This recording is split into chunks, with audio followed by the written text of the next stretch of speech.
مودودی جو ہیں وہ آرتھوڈاکس اسلام پہ جاتا ہے اور لیکن وہ اسلام میں وہ پولیٹیکل اسلام کو پہلے لاتے.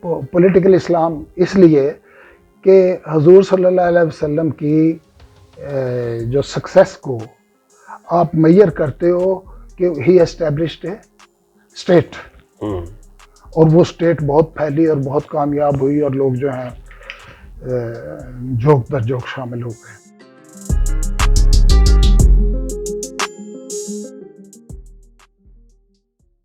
اچھا، ساتھ ساتھ یہ پڑھنا بھی جاری رہا، مختلف لٹریچر کا شوق اصل میں آپ کو کہاں سے پڑا؟ وہ یہ ہے کہ لاہور میں ہوتے ہوئے وہ یہ ہے کہ مجھے پتا تھا کہ کہاں کہاں کس کس کی گیدرنگ ہوتی ہے. اچھا ہاں جی، یہ آپ کا ٹی ہاؤس، پاک ٹی ہاؤس سے میں واقف تھا. اچھا اچھا کبھی کسی کے ساتھ چلا جاتا تھا. اور یہ ہر اتوار کو گلبرگ میں یہ غلام احمد پرویز کا درس ہوا کرتا تھا. بالکل، اس زمانے میں بڑا ان کا شہرہ تھا. اس زمانے میں بڑا شہرہ تھا اور ساری بیوروکریسی ان کی مرید تھی. بالکل صحیح. تو ہم لوگ بس پہ جج بھی ایون. ہاں جی، ہم لوگ بس پہ جایا کرتے تھے اور مرسیڈیز میں واپس آیا کرتے تھے. اچھا، کوئی نہ کوئی بیوروکریٹ لفٹ دے دیتا تھا کہ یہ بڑا اچھا بچہ ہے، اس لائن پہ آ رہا ہے. بالکل صحیح. تو وہ تو علامہ اقبال کی پڑھائی وہ جو ہے نا وہ کام آ رہی تھی. تو I was in a position to جج the people what he is seeing. تو مولانا مودودی کی یہ جو تفسیر ہے جب وہ لکھ رہے تھے تو اونچی مسجد ہے ایک یہ اس پہ یہ قلعہ گجر سنگھ میں. جی جی جی. تو وہاں وہ یہ درس دیا کرتے تھے اس کا. وہ ان کے قدموں میں بیٹھ کے میں نے وہ سنی. اچھا اچھا اچھا. جی، تقریباً اس وقت تک میرے وہاں سے آنے تک 4 ان کی جلدیں ہو چکی تھیں اور چھپ چکی تھیں، لیکن میں نے وہ بھی سب کن وہاں بیٹھ کے سنا. مرید کسی کا نہیں ہوں. اچھا، یہ ذرا بتائیں کہ مولانا مودودی کا فکر کیا تھا اور غلام احمد پرویز کا فکر کیا تھا؟ اچھا جناب، یہ بگ چلا ہے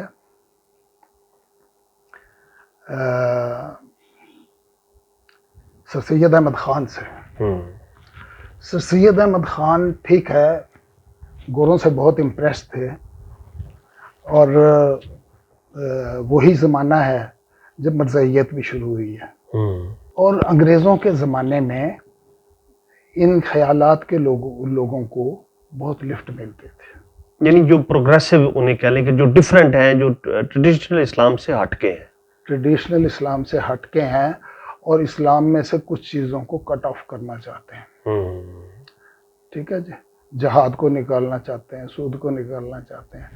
تو یہ اس کلاس کے لوگ تھے جو کہتے تھے کہ جی حدیث از ناٹ ریکوائرڈ. یعنی کہ یہ اس کا یہ ہے کہ جی حدیث از ناٹ ریکوائرڈ.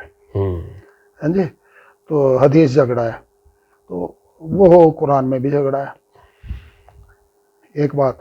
دوسری بات یہ کہ قرآن کے جتنے میننگز ہیں ہر آدمی کی اپنی عقل کے مطابق اور اس کے بریڈتھ آف نالج کے مطابق اس کا مطلب علیحدہ نکلتا ہے.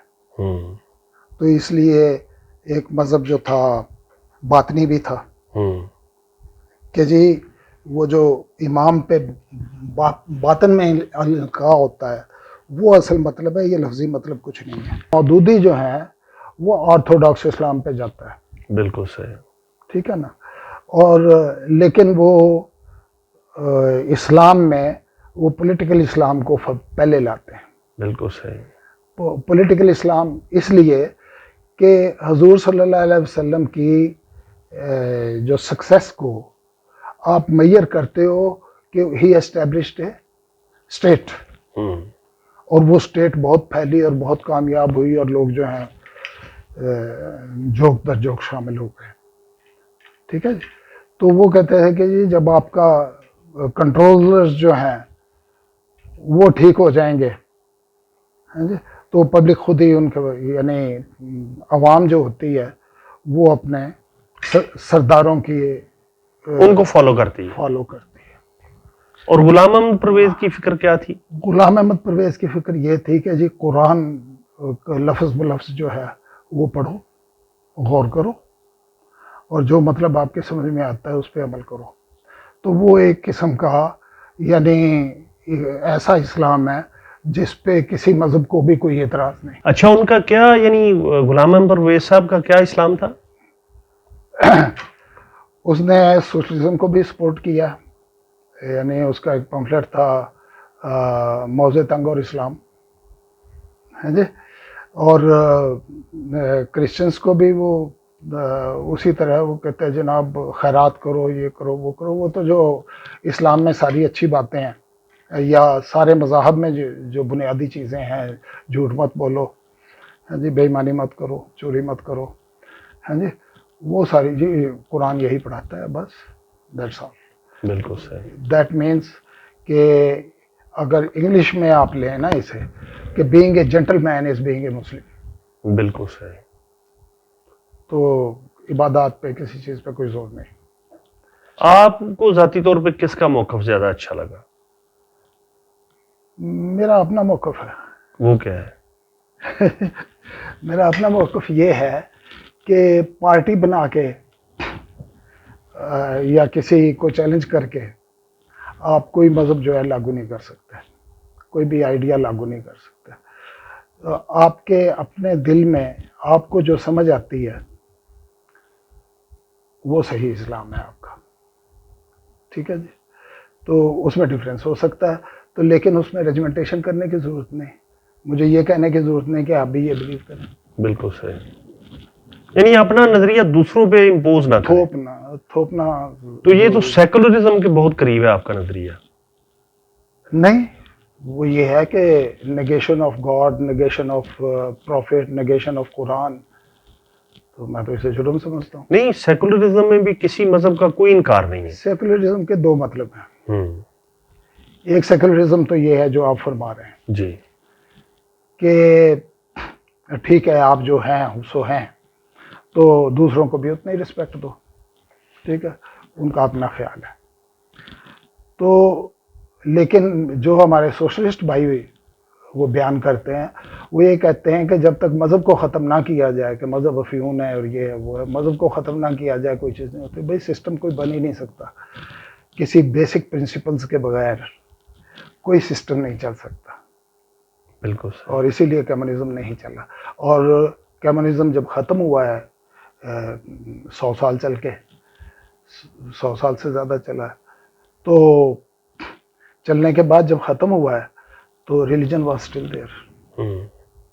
چاہے وہ آرتھوڈاکس کرسچینٹی تھی، چاہے مسلمس تھے، دے ور اسٹل دیئر. اور سنا ہے کہ وہاں بہت حافظ قرآن پائے جاتے ہیں، کیونکہ وہاں قرآن کو وہ جلا دیتے تھے. رکھنا جو ہے جرم تھا، وہ they use to remember it. نہیں، لیکن وہ اپنے آپ کو کوئی بھی سوشلسٹ یا جو کمیونسٹ ہے وہ اپنے آپ کو سیکولر تو ڈکلیئر نہیں کرتے تھے. تو they declare communism as a religion. اصل میں سمجھتا ہوں کہ نیگیشن آف گاڈ کے بغیر بات شروع ہی نہیں کرتے. میں یہ کہہ رہا ہوں کہ جو بھی نظریے جس کو آپ الٹیمیٹ سمجھ لیں تو وہ ایک قسم کا یعنی اس میں ڈکٹوریل آپ کا ایٹیچیوڈ آ گیا نا. میں اسے ریجمنٹیشن کہتا ہوں. ریجمنٹیشن کہ گروپ بناؤ، ایک کو فالو کرو، ہاں جی، تو وہ ریجمنٹیشن ہو جاتی ہے. تو آرمی میں کس طرح ہے؟ ہاں، تو جناب میں نے کی M S C honours in agriculture economics. اچھا. میری جو گریجویشن ہے وہ ڈبل گریجویشن ہے، B V S C, bachelor of veterinary science, and bachelor of animal husbandry.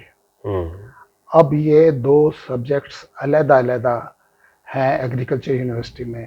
ایک کو ڈی وی ایم کہتے ہیں، ڈاکٹر آف ویٹنری میڈیسن، اور ایک کو کہتے ہیں جو فارمز کی طرف جاتے ہیں نا، پولٹری فارمنگز اور یہ اینیمل ہسبینڈری. Animal husbandry. اچھا، میں ایک سوال بیچ میں اس کے بعد یہ ایگریکلچر اکنامکس میں نے پڑھی ہے. تو میرا خیال یہ تھا کہ میں I am the third person of this qualification in the country, تو مجھے تو ہاتھوں ہاتھ لیا جائے گا.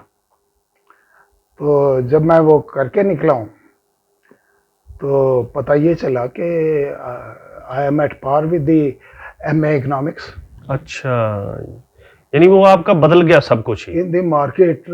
وہ کہ جی ایم اے اکنامکس ہی ہے نا.